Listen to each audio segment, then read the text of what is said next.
Good morning, everyone. Thank you for joining us. We will just allow a couple of moments for people to get logged in.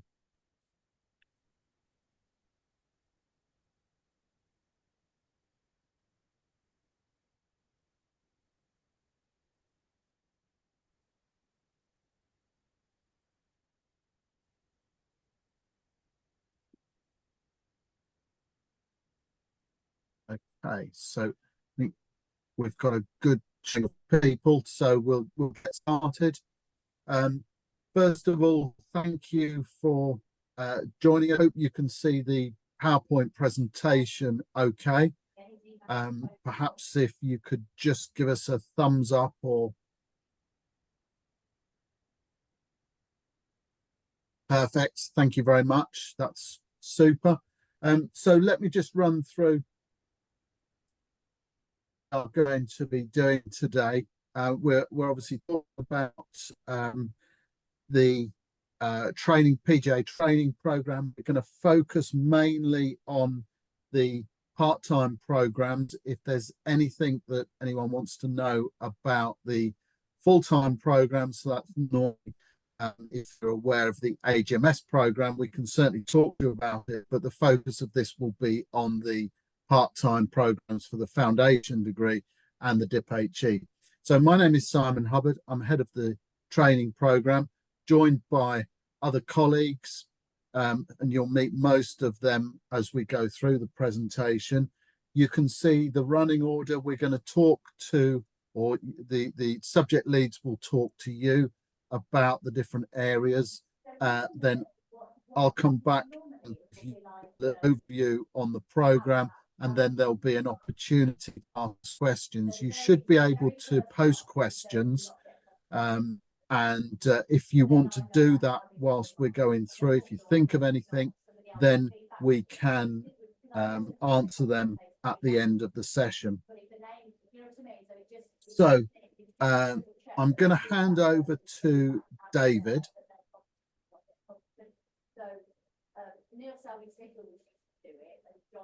And David, if I may be the host. Yeah. I've got host disabled at the moment, so yeah, that should be okay now, David. Yep, we're all good. All right. Hopefully that's everybody. Can we see that? Is that good, Simon? You've got the golf coaching? Yeah, we've got the golf coaching presentation, David. Okay, super. Thank you. Right. Good morning, everybody. It's a pleasure to welcome you to this open day. My name is David Colclough, and I am the head of coaching and sports science for the PGA. So for the next few minutes, I'm going to talk to you a little bit about golf coaching, the role that it serves within the PGA professionals' life, and some of these topics that you can expect to hear about as you go through those three. I've got a little bit of noise in the back of my headset, but I think that's gone.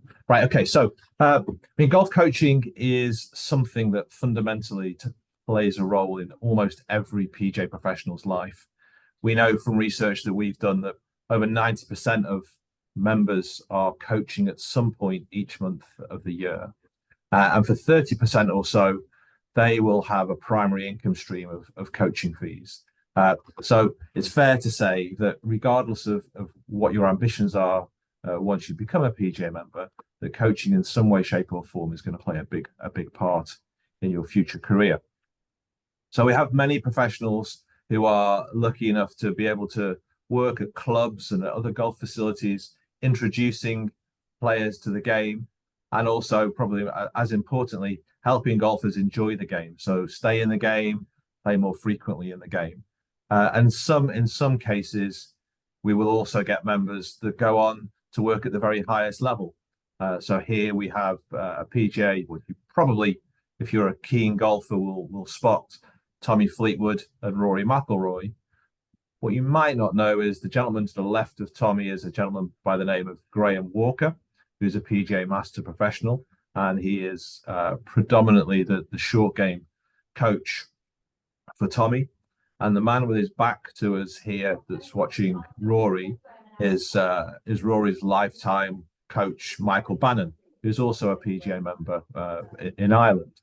So whilst some professionals such as Robert Rock and in the past Ian Poulter have been PGA members and have succeeded at the top level, there are also probably very, very many more who are working at the elite level on the men's and women's tours here in Europe, across the world. And indeed, some players, like recently silver medalist at the Olympics, Tommy Fleetwood, has got 3 PGA members who are working within his team. So top left there is Alan Thompson, who's a long-time PGA golf professional who's worked with many elite level players, but also county players, club players. Top right is Phil Kenyon, who's another PGA Master professional who is probably the #1 putting coach in the world at this point in time if you look at his client list. Top of that being Scotty Scheffler, but also Tommy Fleetwood. And then Graham, as we've just talked about, Graham Walker, who again has a very strong stable of both elite tour players, professional players in the men's and women's game, but also we were up there a couple of weeks ago for a trainee CPD day, is also teaching club golfers and up and coming players of both the men's and women's game. So it is possible as a PGA professional to still be involved both in the club, county, national and international setups as a result of your having your qualification and then becoming more expert in one of those particular areas or more than one. Ultimately, though, the majority of our members will be working on the ground in golf clubs up and down the country, across the world.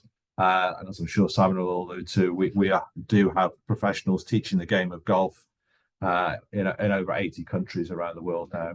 And what we know from research is if we can do our job and we can help PGA professionals be great at coaching, then they will bring more people into the sport and they will increase the enjoyment of those players who are playing the sport. And hopefully it will mean that they stay playing the game that much better, that much longer. And that has a couple of knock-on effects. One is obviously if you come into the industry, become a PGA member, you're not doing this on a voluntary basis. You're doing this to earn a living. You're doing this to pay your mortgage. You're doing this to feed your family and friends and whatever else your ambitions for your future career in working in golf. But also you're also becoming very valuable to the managers and owners of golf facilities up and down the country and again across the world, because you're able to help somebody on the driving range or on the golf course to get them out there playing and also to get them using the facility. We know that if people enjoy the game, people are keen to go and play and practice, then they're going to spend more time at a club, use the facilities, the clubhouse, etc., and create environments where there's lots of golf going on. And that is an invaluable asset to a manager or an owner of a golf facility. So coaching can play a big role in developing the business of golf, both at a local level, but also at a national level as well.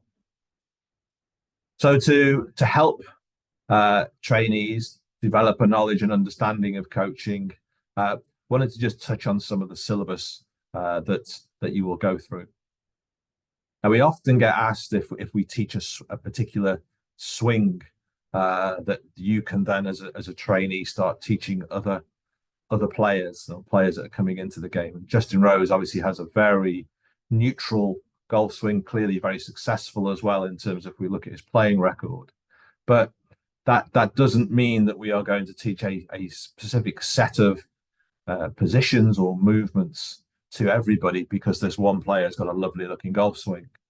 Equally, if we took the Tiger Woods of 2000 that won 4 majors in a row, you could argue that, well, that's a great golf swing, so surely everybody should do that. But what we know today, which we perhaps didn't know 30, 40 years ago, is that we've also got players like Scotty Scheffler and Jon Rahm who have very idiosyncratic movements when you look at them as a whole, but who are very successful. Obviously, Scotty Scheffler is rewriting the history books at the moment in America, and just more generally, and John Rahm has been a very successful player over the course of the last 5 to 10 years, winning majors and winning an awful lot of money. So these players are doing something which we need to get to the bottom of, so that we can help players play well or play to the best of their ability. And there we lean on one of our first master professional, Mr. John Jacobs, who's sadly no longer with us. And his philosophy from the very start was that the movements in the golf swing were not necessarily that important as long as they created a correct impact. And how this is done, as he says in this quote, is of no consequence as long as that method that's being employed can be repeated. So John was looking at players and trying to determine what is it that makes them successful in playing the game of golf. And it's not the style of swing, but it's the way in which they present the club to the ball at the moment of impact, and the way in which they do that for each and every shot that they are challenged to play in a round of golf. So this is the heartbeat of the coaching philosophy that we have at the PGA, that first and foremost, as a trainee and as a PGA member, we need to be able to understand what happens at impact and the science of impact. From there, we can then help players either learn to hit some of these particular ball flights here, or to change some of the ball flights that they have, which are more detrimental. But ultimately, we work from the ball flight back into the impact and then back out to the golf swing, which means you should be able to teach anybody and everybody to be their own best player and not have to teach a template to every single player and hope that they can adjust and move into that, which is something we'll cover later in sports science. The rest of the syllabus within the coaching looks at what to coach, who you're going to be coaching, and how you're going to coach. And so we'll look at the key topics of technical and tactical, physical, mental, lifestyle and equipment, and what it is important to know about these particular areas when you're coaching a particular golfer. We will also be provided with some insights into what to learn from the person who's standing in front of you. Again, probably one of the other key philosophies that we work to within the PGA is you're teaching a player to play golf. You're not teaching golf to players. So we need to understand the individual. We need to understand the physical attributes they bring, the psychological, the lifestyle that they currently have, the social and family side of things. And then when we've chosen what it is we think will help that player based on their own personal circumstances and what they're trying to get out of the game, then we also need to be mindful of how we coach those interventions. And again, we'll touch on that in great depth as you work through the course of the 3 years. So those modules are one per year. They will develop in a logical order once you start to get involved in the content for golf coaching. And alongside that, we will also put you through 2 additional coaching qualifications. So in your first year, typically, you will work through the activities coach qualification. And in the second year, you'll start the level 2 coaching qualification. And these are standalone qualifications. They're regulated qualifications, which allow you more time to be spent with PGA tutors, more time to be spent dwelling on how to be a good coach. And they are a compulsory element of becoming a PGA member above and beyond completing the foundation degree in professional golf. So as I sort of close here, whilst I can't tell you where you might end up in the future, what we hope to be able to achieve through the golf coaching syllabus is that we can make you as a golf professional the CEO of your club, your facility. And by that, I mean a chief engagement officer, somebody who has the skills and the ability and the outlook to be able to inspire people to play the game, engage with them and help convert them into golfers so that they're retained not only within your business as a PGA professional, but also they're retained within the game, thus making you, as I said before, a really important asset to any golf club or golf club owner who's looking to have lots of golfers playing golf on their facility. Happy to answer any questions in the Q&A towards the end of this presentation, but for now, good luck with your ambitions to become a PGA member, and hopefully coaching will be a big part of that. Thank you. Thank you, David. David, if you would like to change the host over to Rich. Yep, just give me a sec. Panelists, Rich. Make host. I'm now the host. One. Oh. Good morning, everyone. Thanks, David, for that overview there of golf coaching. My name's Rich Talboys. I'm the lecturer for business and management. I am also a PGA professional, so I've been through the program myself, which is quite nice because it helps me to see what needs to be done to help you get through the program. So in terms of what we're going to go do today, hopefully you can see my screen there. Oops.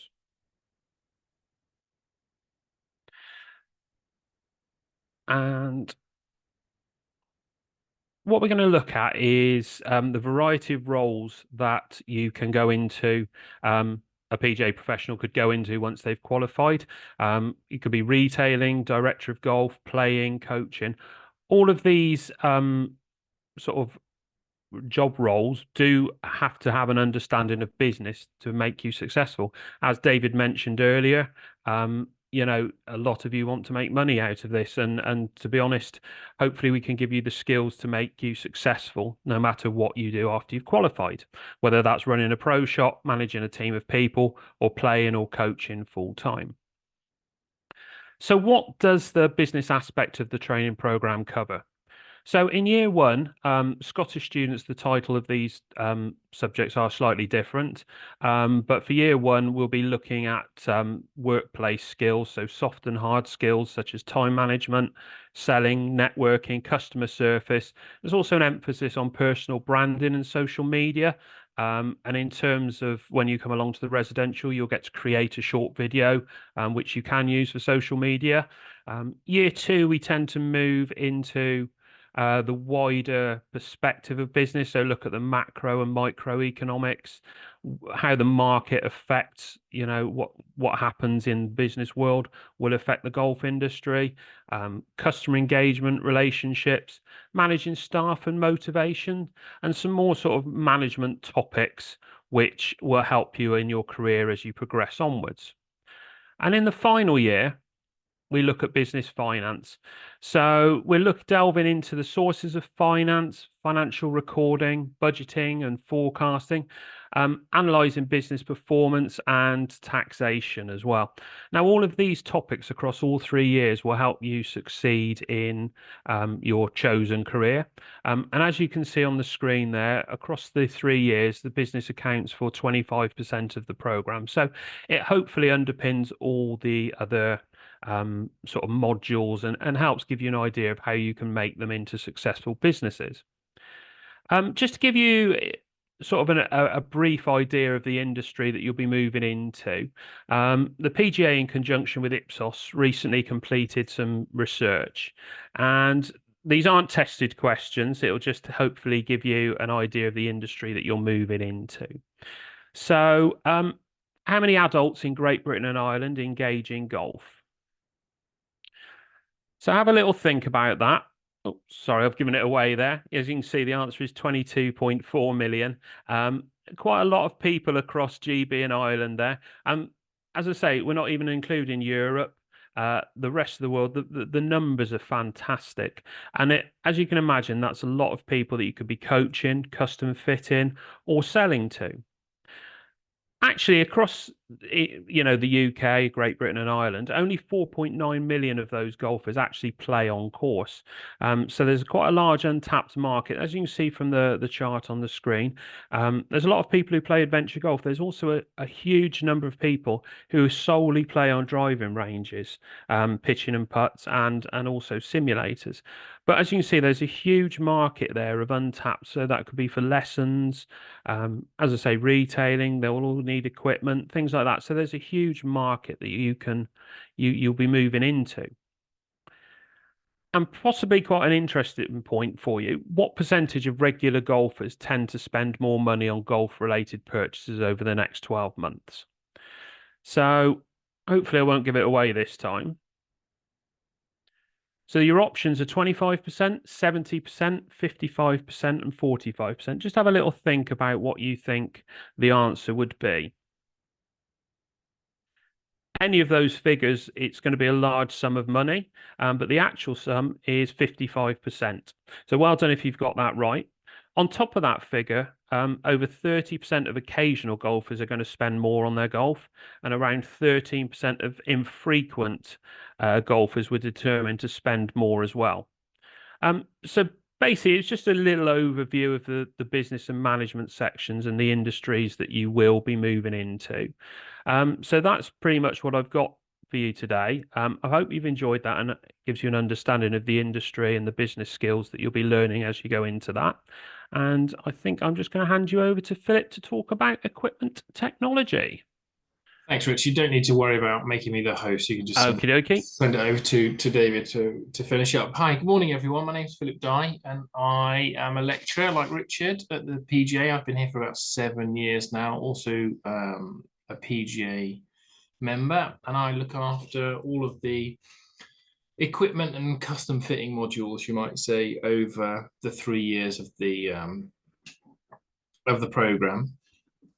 In the first year, we'll cover quite a bit of the rules, and we do that for a couple of reasons. Obviously, when you join the program, you will be required to play in a number of tournaments, which Simon will explain to you later.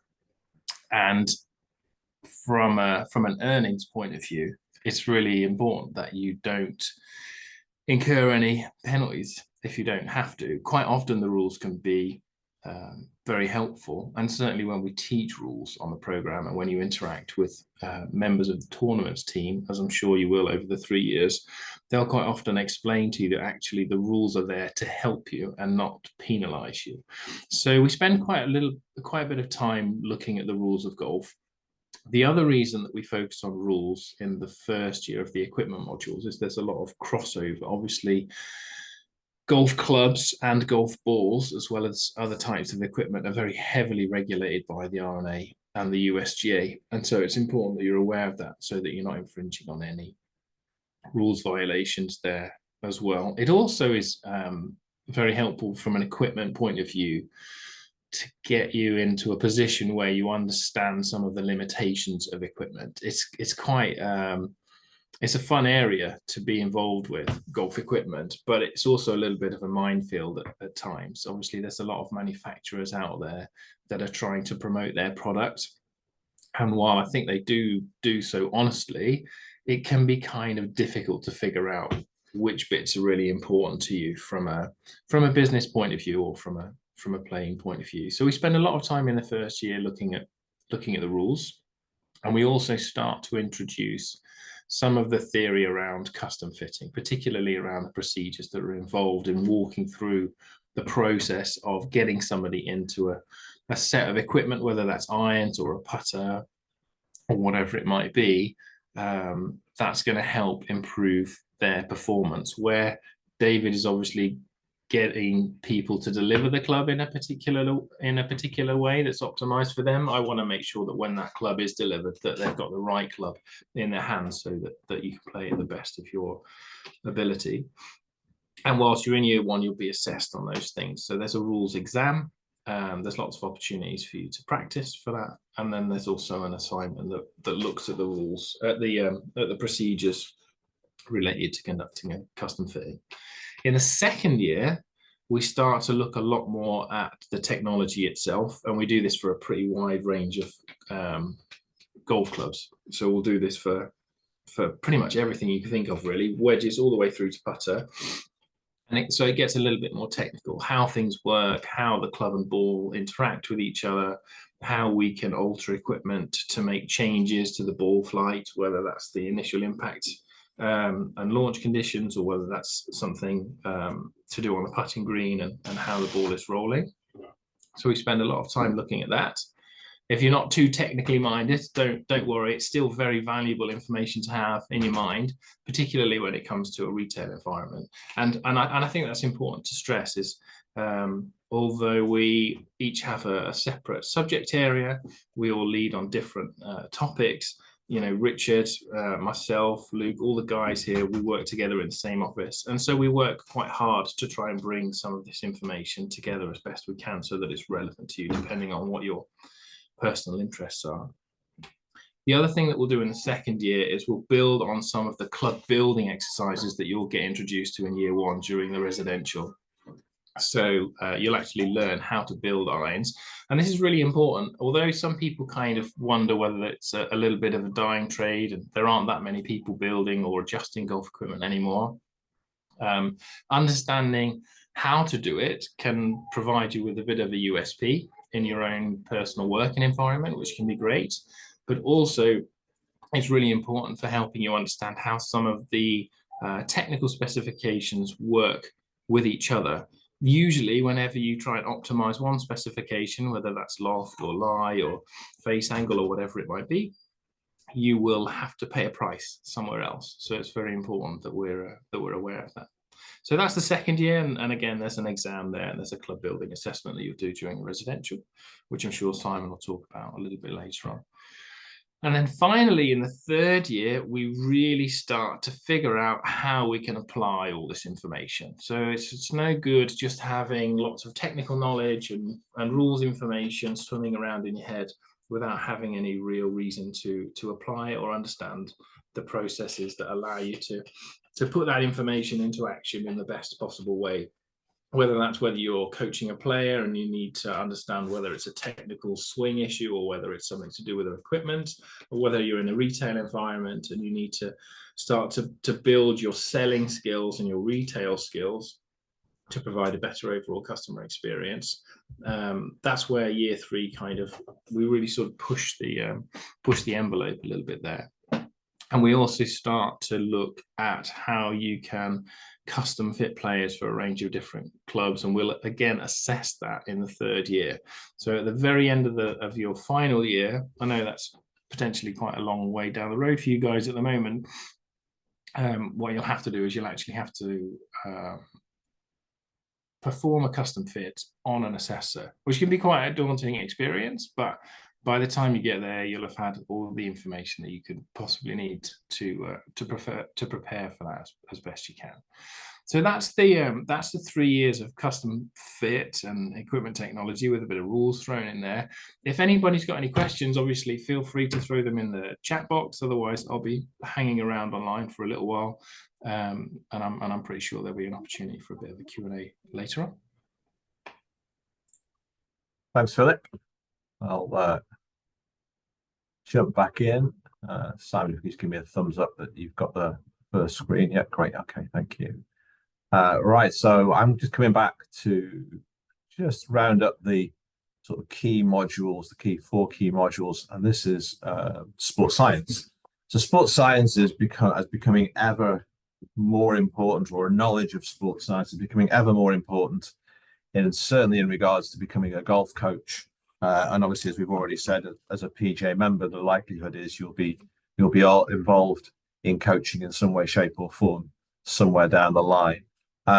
Whether that's as a deliverer of coaching or manager of coaches, this information that you get across the 3 years is really important and relevant to understanding the domain of golf coaching. I'm delivering this because my colleague Lewis Clark, who's the module lead for sports science, is away actually at this Ladies Scottish Open, and he's doing research, and he has a professional doctorate that he's completing. Luke Robinson, who's joined us recently, who's the module lead for golf coaching, is also doing a PhD in strength and conditioning in golf. Both focus actually in on female participants. So as well as delivering education, we've got pretty much everybody going through some form of education or has gone through some form of education in recent times.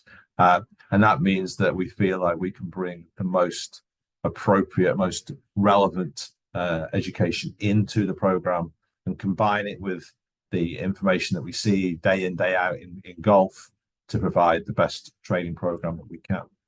So sports science, what is it? Well, if we look at sports science, sorry to jump to a slide ahead, then when we talk about sports science, we're actually talking about the physical elements of performance, the mental elements. We're talking about strength and conditioning and biomechanics, but we're also talking about nutrition and hydration, you probably put onto there, and just general health and well-being, because sports science tends to be associated with elite performance, but equally the knowledge and understanding that you'll gain from the sports science modules can be applied to the recreational golfer.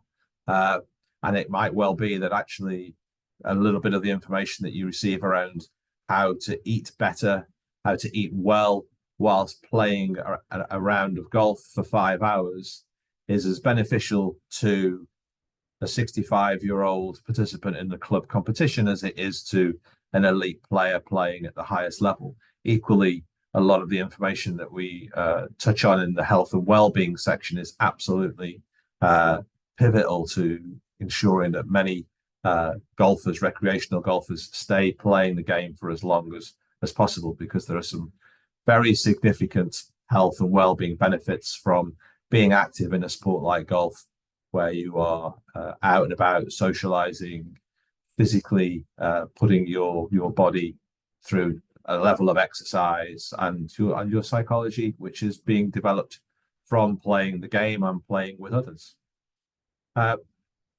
There are certainly areas within, or roles within sports science that you can go on to become a practitioner in, whether that be a sports psychologist or a strength and conditioning coach, whether it be a physiologist or a biomechanist. Our focus within the sports science element and the golf coaching element is that we're not training you to be an exercise physiologist or a sports nutritionist, but we would like trainees to be able to start conversations with these individuals in the sports science community where necessary. And again, as I say, there are more and more professionals now who are utilizing sports scientists or individuals with a sports science background at recreational level as well as at the elite level. This is not something just for the very good golfers. This is something that can help a recreational high handicap golfer enjoy their game just as much and just as importantly as it can enhance performance at the top level.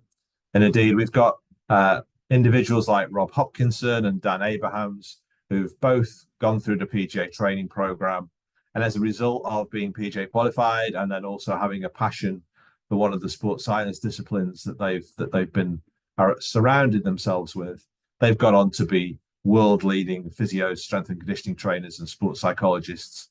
Both are working at the highest level of golf, and Dan is also working across a range of sports now.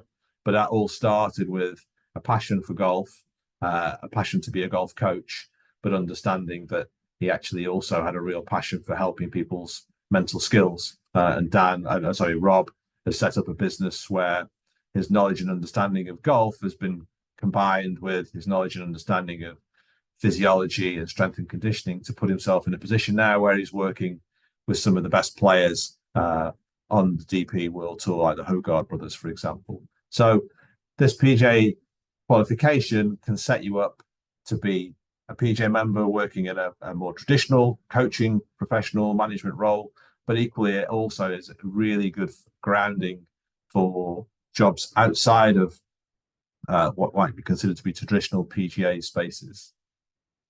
So the subjects that we cover during the course of the 3 years in sports science, there's a big emphasis in the first year on understanding development and junior development in particular.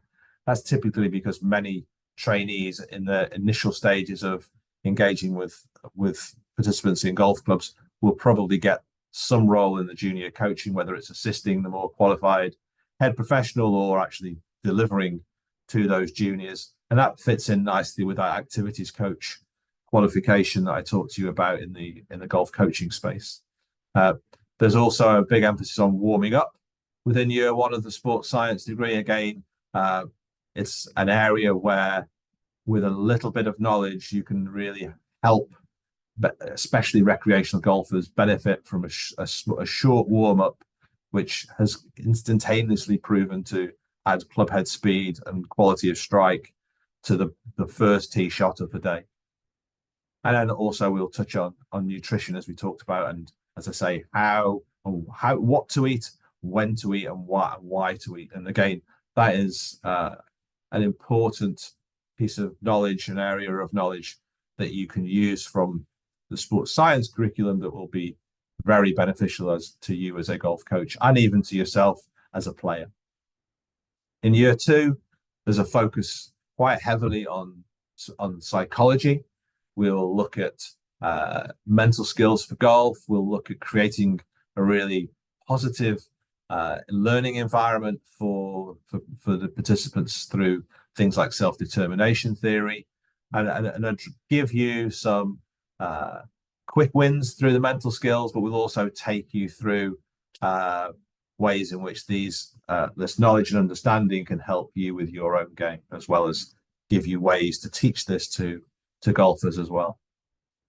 We'll look a little bit more at the posture that we all have. Mine has deteriorated the longer I've sat behind a desk looking at a computer from when I was playing golf. But we all bring with our daily lives, we bring adaptations to our posture, and what we need to know as a golfer is how does that affect the performance aspects of playing the game. And then finally, as I touched on at the start, we will identify key links between golf and health, both physical health and mental well-being, because that's an area that's been well researched. And again, there's an awful lot of support for golf, both through the use of things like the social prescription now, but equally the research that suggests that because you're being active and you're being in a socially inclusive environment, that you are more likely to live longer, things of that nature. Finally, in year three, we'll look a little bit more at the physical aspects and strength and conditioning and biomechanics. So we'll be looking at how do you assess an individual's movement. We can't all spend a significant amount of time in the gym like Rory does, so that we've got a fantastic range of movement and strength. But as a golf coach, you need to have a tool that will help you to understand not only what is it that the player can do in the way in which they move, but equally how strong are they, and so how much practice, for example, can they actually manage in the course of a week. So we'll look at movement screening, physical profiling, as well as starting to combine the knowledge and understanding that you will have gained from the first couple of years of the golf coaching module around swing technique. We'll start to look at that from a slightly more analytical perspective, and we'll look at ground forces and pressure plates. We'll look at 3D motion analysis as well in the biomechanical phase. So it's quite a broad range of topics. All those topics are linked very strongly to golf coaching. They're all can be linked very strongly to developing players, both in that recreational space, but equally those who want to go on to be as good as they can possibly be. And what we've found from the feedback from students is that for many, obviously the material will help them with their coaching interventions, and in particular increases in club head speed, and as a result, obviously ball speed, which is huge in terms of adding distance to performance. They've also been able to use things like mental skills or warm-up routines that we've provided to increase revenue. Again, a really important part of your training is finding ways which you can subsidize the wage that you'll get from being a PGA trainee in the golf industry, and coaching, doing warm-ups, doing mental skills training for members is a really great way of adding some additional revenue streams, as long as you're working with your professional on that. And in many cases also, as I've touched on, it helps their own performance. So they've been benefiting not only from learning about this to become a better coach, but it's actually also helped them to become a better player. So I think that's it. Again, similar to everybody else, if you have any particular questions on sports science, then happy to answer these as we move towards the Q&A.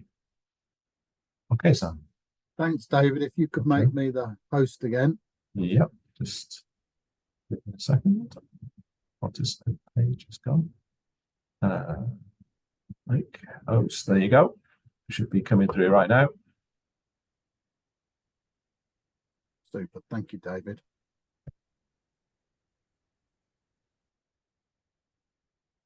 Can you see the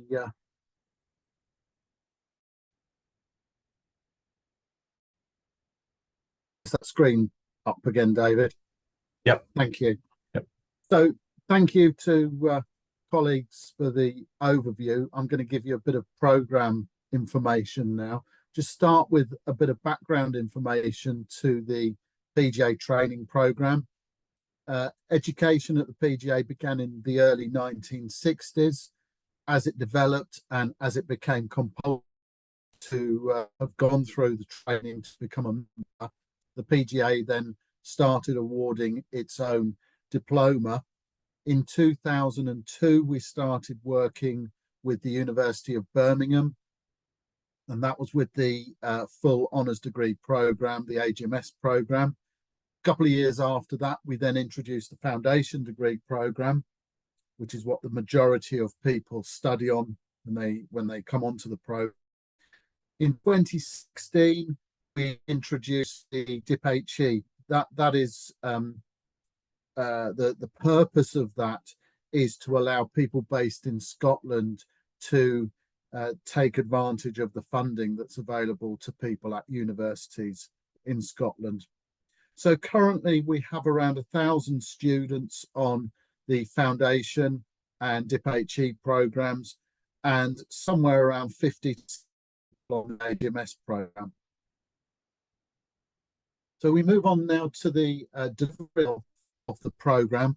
The academic courses are awarded by our education partners.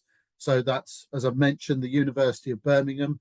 They award on the foundation degree and the AGMS programs, and the University of the Highlands and Islands in Scotland, who award for the DIP-HE program. And DIP-HE, they are essentially distance learning courses. You can see on the screen an example of some of the content from our learning course. It's all delivered online through a learning platform called Canvas. All of the assessments are submitted online. You do attend residentials. The residentials are prepared by the staff at the PGA Training Academy and delivered by PGA tutors. And what we try and do at the residential is to focus on the practical elements, the things that we can't really deliver online. And we also have a mentoring system. I'll talk a little bit about support in a moment. So the roles of a PGA professional, I think this is quite a good time to mention, perhaps if any parents or guardians are watching in, that the roles that that PGA pros can perform are really vast, and it's something that you can do all over the world. So we have around 1,600 members who actually work overseas as well. So the variety of jobs and where they can be carried out are enormous, and it's also a job for life. So thinking about which course you would want to take, really you need to decide. I mentioned that we were going to focus on the part-time courses, but if you do want to take and have the on-campus experience of being at a university, then you would select the AGMS course. Studying on the foundation and the DIP-HE courses, they are part-time. So the program is designed to provide a work and study combination. You'll be working at a golf facility with a PGA professional. They would be acting as your training professional, and that is whilst you are studying on the distance learning content. Our initial education is a 3-year program. As I've said, it's on the job training as well as studying online on the learning platform. Our assessments, I've said they're online. We have a mixture of assessments, written exams, practical exams that you would take at various different points. And all of this is supported through our mentoring program as well. We have PGA admin staff, and again, there is support for students that may require any additional learning support. So the entry criteria is that people need to be over 18. There are academic requirements, minimum of 4 GCSEs or the equivalent that includes maths and English. Golf handicap, the upper limit for males is 6 and for females is 8. We require a playing history for the last 12 months that includes a mixture of competitive rounds as well as general play scores. And as I've mentioned, you need to do a workplace where there is a PGA professional, PGA of Great Britain and Ireland professional there who would act as your training professional. Student finance is available for people onto the course in the same way as if you were applying for a university course. And you can see on the slide the closing date for applications. The start date for the course is the 1st of October. Trainees also need to have a DBS, the enhanced DBS, because as David mentioned, a lot of the initial work with trainees tends to focus on junior coaching. We put our students through a child protection course, a safeguarding course, and again, as David mentioned, they will do the additional coaching awards whilst they're on the program at various points. In addition, and because of the working environment that our trainees are in, we require them to have a first aid certificate, and we require them to have to be playing and to play at least 21 rounds before they can apply for membership. Mention and learning support briefly.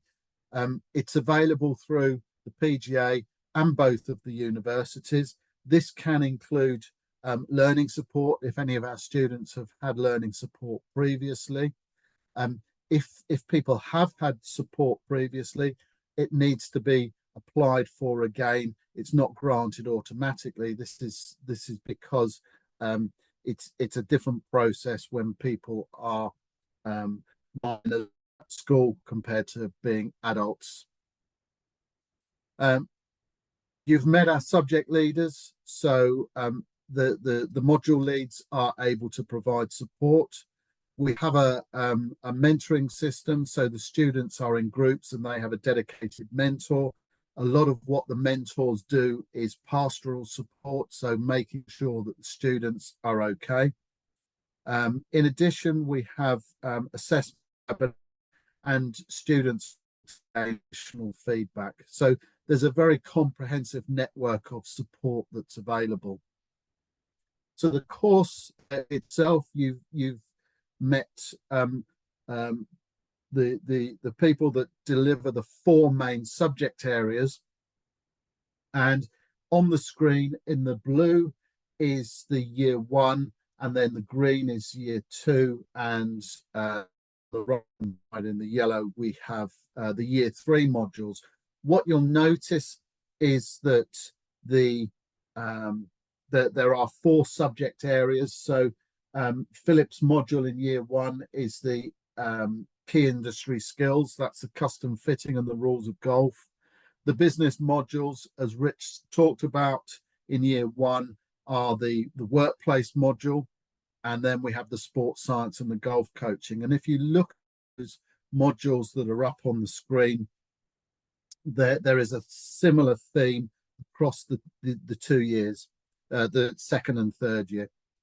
So what we're looking to do is to provide people with an overall grounding into the industry. We're not sending people away as experts, because a lot of that happens after you qualify. What we do with our assessments is we try and make them as relevant as possible to the industry and applied to their work-based situations. So that's the setup of the course. More details are given to students once they start. The first year would look something like this on the screen. So what people need to do is have applied, to have met the criteria, to have supplied all the documentation, and you'll be given 2 offers. One is a conditional offer. The conditional offer doesn't mean you're on the course. It means that if you meet the other elements, the other criteria, that you will be able to receive an unconditional offer. When you've got an unconditional offer, that's when you're on the course. We require students to take an online course at the beginning. That's a diversity and inclusion course. And as I've mentioned, the year starts on the 1st of October. Early October to mid-October, we have our induction sessions. Then we're actually starting end of October, beginning of November, the face-to-face residential sessions take place. These are held at the PGA Training Academy, which we're based at the Belfry. And the first assignment submission, we've actually just been working on these. So the first assignment submission will actually be early January. In January, there is the rule exam, and then through the next few months over February, March, then there'll be the additional assignment submissions. And then towards the end of April, that's when we have the exam week.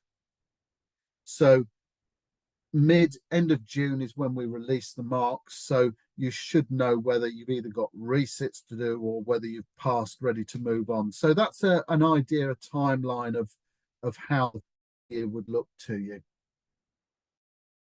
The residentials play a big part of the program.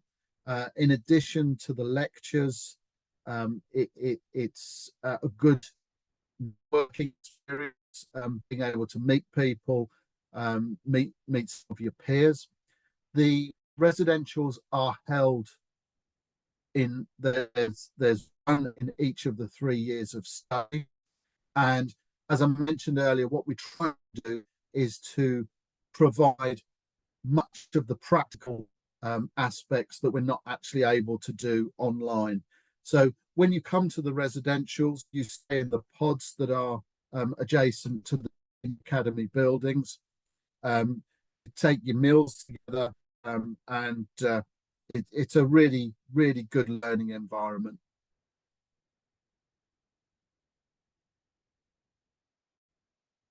We've talked about the DIP-HE and the foundation courses, but what we are really pleased to be able to offer people, and again, I think this is something that's useful if we have parents, guardians watching, is that people can come through the program, and once they've finished either the foundation or the DIP-HE, then they can continue their studies and be able to take that qualification to a full degree. we obviously provide more information at relevant times, but it's a fantastic opportunity for people to be able to come onto a course and perhaps not have the A-level grades that are usually required to get into university, and be able to study at something they enjoy, because that always makes a difference to people if they're learning things about a subject area that they have a passion about. It makes it much easier, and it's very satisfying for us to be able to take people on that journey and ultimately provide the opportunity for them to have a full degree at the end of it. So that's an overview of the program. Got any questions? We're more than happy to answer them. I'll just mention to you that if you've got any paperwork that's outstanding, please get that to Tracy McCausland in our admissions department. I've mentioned that student finance is available. You are able to access funding for this course. The PGA subsidised fees for the level 1 and 2 coaching qualifications, but this doesn't include travel and accommodation if that is required. As we don't subsidise tournament entry fees or travel expenses, what we're hoping is that people start doing well in tournaments and can earn some money. You will need to attend the online sessions, and that gets you ready with the course that starts on the 1st of October. So if we've got any questions, we can run through them. Simon, I've been answering a few questions I've been going. Do you want me to pitch them to you, or to the right people? Because I think most of the time it is you at this point. So there was a question about student finance and whether it's available to applicants from the Republic